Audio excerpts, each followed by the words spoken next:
Halo, selamat pagi adik-adik. Apa kabar hari ini? Semoga kita diberikan kesehatan ya oleh Tuhan dan menjumpai adik-adik juga dalam keadaan yang sehat ya. Jangan lupa selalu cuci tangan dan pakai sabun supaya tangan kita selalu bersih dari kuman ataupun virus-virus yang ada di sekitar kita. Baiklah, mari kita akan mulai ibadah minggu kita. Mari kita berdoa terlebih dahulu sebelum kita membaca dan merenungkan firman Tuhan. Mari kita berdoa. Tuhan, terima kasih untuk hari ini. Kami akan kembali lagi memulai ibadah kami, sekolah minggu. Biarlah Tuhan yang menolong kami, memberkati kami, memimpin kami, menjaga kami supaya apa yang Tuhan izinkan boleh terjadi juga di negeri kami maupun di beberapa bangsa yang lainnya mengenai virus corona. Biarlah Tuhan yang menolong kami semuanya, terutama Tuhan menolong setiap keluarga demi keluarga dan juga adik-adik di tempat ini. Kiranya kami semua boleh hidup dengan baik dan juga sehat. Tuhan tolong kami, Tuhan berkati kami, beri kami hikmat-Mu, tuntun kami Tuhan untuk semakin hari semakin hidup dalam kasih setia-Mu. Bersama dengan kami Tuhan, kami mohon kasih setia-Mu dalam nama Yesus kami berdoa dan bersyukur. Haleluya, amin. Ya, adik-adik, meskipun kita mungkin beberapa minggu ini berada di rumah ya, karena kondisi dan situasi yang dari negara yang tidak memungkinkan untuk kita juga mungkin bersekolah atau mungkin ayah ibu kita bekerja, sehingga bekerja juga dilakukan dari rumah dan juga adik-adik juga sekolah dari rumah. Banyak tugas-tugas online yang diberikan oleh Bapak Ibu guru untuk adik-adik selesaikan. Tidak apa-apa ya, jangan bersedih, jangan berputus asa. Justru kita harus semangat, justru kita harus tetap hidup sehat supaya kita juga berdoa supaya semua hal yang tidak baik ini boleh berlalu dan juga virus-virus yang ada di negara kita, yaitu virus corona ini, bisa ditemukan obatnya. Jadi kita tetap harus semangat dan juga harus percaya bahwa Tuhan melindungi kita. Baiklah, kita akan mulai ibadah kita. Kita akan menyanyikan satu lagu, Allah itu baik, karena kita yakin bahwa Tuhan itu baik ya, karena Dia selalu menyertai kita. 1, 2, 3. Allah itu baik, sungguh baik bagiku, ditunjukkannya kasih setianya. Dia menyediakan yang ku perlukan, mendatangkan kebaikan, mendatangkan kebaikan, mendatangkan kebaikannya padaku. Kasih setianya tak pernah berubah, dulu, sekarang, dan selamanya. Ajaiblah kuasa dalam namanya, Yesusku luar biasa, Yesusku luar biasa. Ya, kita tahu dan kita yakin bahwa kita punya Allah yang luar biasa, Tuhan Yesus yang luar biasa. Matius 27 ayat 33 sampai 50. Maka sampailah mereka di suatu tempat yang bernama Golgota, artinya tempat tengkorak. Lalu mereka memberi dia minum anggur bercampur empedu. Setelah ia mengucapnya, ia tidak mau meminumnya. Sesudah menyalibkan dia, mereka membagi pakaiannya dengan membuang undi. Lalu mereka duduk di situ menjaga dia. Dan di atas kepalanya terpasang tulisan yang menyebut alasan mengapa ia dihukum. Inilah Yesus, Raja orang Yahudi. Bersama dengan dia disalibkan dua orang penyamuan, seorang di sebelah kanan dan seorang di sebelah kirinya. Orang-orang yang lewat di sana menghujat dia dan sambil menggelahkan kepalanya, mereka berkata, "Hai engkau yang mau merubuhkan bait suci dan mau membangunnya kembali dalam 3 hari, selamatkanlah dirimu jikalau engkau anak Allah, turunlah dari salib itu."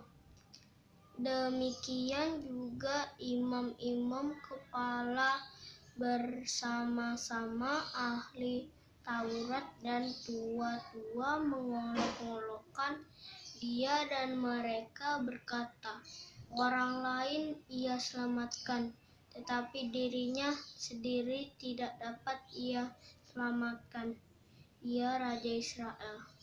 Baiklah, ia turun dari salib itu dan kami akan percaya kepadanya." Ia menaruh harapannya pada Allah.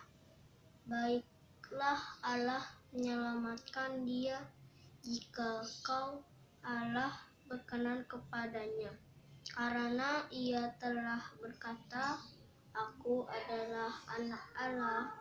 Bahkan menyamun-nyamun yang disalibkan bersama-sama dengan dia mencelanya. Demikian juga Yesus mati. Mulai dari jam 12 kegelapan meliputi seluruh daerah itu sampai jam 3. Kira-kira jam 3 berseluruh Yesus dengan suara nyaring, "Eli, Eli, lama sabachthani." Artinya, "Allahku, Allahku, mengapa engkau meninggalkan aku?" Mendengar itu, beberapa orang yang berdiri di situ berkata, "Ia memanggil Elia." Dan segera datanglah seorang dari mereka. Ia mengambil bunga karang, mencelupkannya ke dalam anggur asam, lalu mencucukkannya pada sebatang buluh dan memberi Yesus minum. Tetapi orang-orang lain berkata, "Jangan, baiklah kita lihat apakah Elia datang untuk menyelamatkan dia." Ya, demikianlah firman Tuhan yang sudah dibaca oleh adik Deren. Terima kasih ya Deren. Baiklah adik-adik, kira-kira dari bacaan yang sudah dibaca tadi, adik-adik bisa menyimpulkan apa? Atau ada hal menarik apa yang bisa adik-adik tarik dari bacaan tadi? Ya, kalau kakak melihat ada beberapa hal ya, yaitu di sini lebih diceritakan mengenai Tuhan Yesus diolok-olok ya, ketika akan menuju di Bukit Golgota ketika Yesus akan disalib. Ada 3 golongan yang mengolok-olok Tuhan Yesus. Siapa saja mereka? Ya, yang pertama adalah kerumunan orang-orang yang di sekitar Tuhan Yesus ketika Tuhan Yesus membawa salib ya menuju Bukit Golgota. Orang-orang itu berbicara seperti ini, "Hai engkau yang mau merubuhkan bait suci dan mau membangunnya kembali dalam 3 hari, selamatkanlah dirimu jikalau engkau anak Allah, turunlah dari salib itu." Ya, jadi orang-orang ini mengolok-olok Tuhan Yesus, sepertinya kalau engkau anak Allah, kau harus turun, kau bisa turun dari situ. Tetapi Tuhan Yesus diam saja ya, dia tidak melakukan reaksi atau tidak melakukan kata-kata yang tidak menyenangkan kembali ke orang-orang tersebut. Dan yang kedua adalah golongan apa adik-adik? Ya, justru ini adalah golongan imam-imam atau pembesar-pembesar ya. Jadi orang-orang imam atau pembesar ini seharusnya adalah orang-orang yang dekat dengan Tuhan. Tapi justru mereka juga melakukan olok-olok kepada Tuhan. Apa kata mereka adik-adik di dalam Alkitab? Kita lihat ini di ayat 42. ahli-ahli Taurat dan tua-tua itu mengolok-olok, dan mereka berkata apa adik-adik? Ayat 42, orang lain ia selamatkan, tetapi dirinya sendiri tidak dapat ia selamatkan. Ia Raja Israel, seperti menghina ya, apakah ini Raja Israel? Orang lain diselamatkan tapi diri sendiri tidak diselamatkan. Ya, dan satu lagi golongan yaitu yang mengolok-olok Tuhan Yesus adalah satu lagi yaitu mereka, oh ya, dua orang yang berada di kanan dan kiri Tuhan Yesus ya. Apa yang mereka katakan mengenai Tuhan Yesus? Ya, atau disebut ini ya, penyamun-penyamun ya.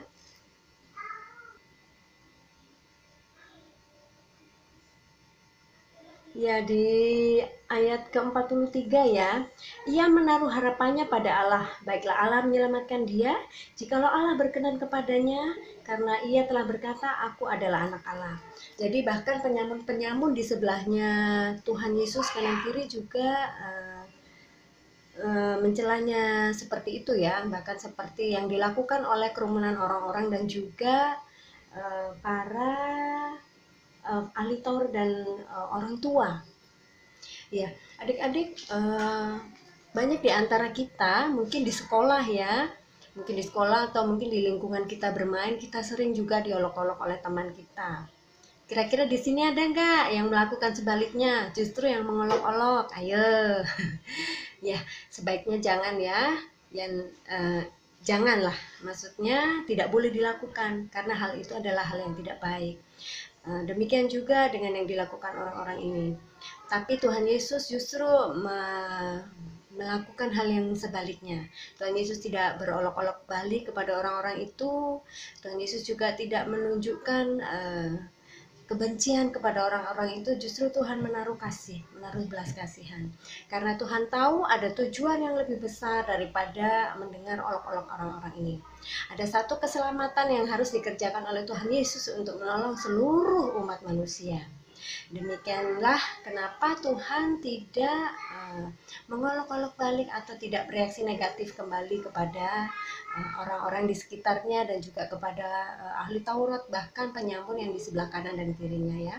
Jadi sebaiknya adalah sikap yang sama yang seperti Tuhan Yesus teladankan kepada kita, bahwa kita juga harusnya dan sebaiknya kita juga melakukan hal yang sama, menaruh belas kasih. Kita juga tidak boleh mengolok kembali, tapi justru kita harus berbuat yang baik. Justru kita mungkin harus mendoakan, atau justru kita juga harus tetap berteman, dan juga kita harus terus percaya bahwa kasih Tuhan mampu untuk memulihkan mereka yang melakukan hal tidak baik pada kita. Begitu ya adik-adik renungan singkat kita. Semoga adik-adik bisa berteman dengan baik, melakukan hal yang baik sesuai dengan teladan Kristus.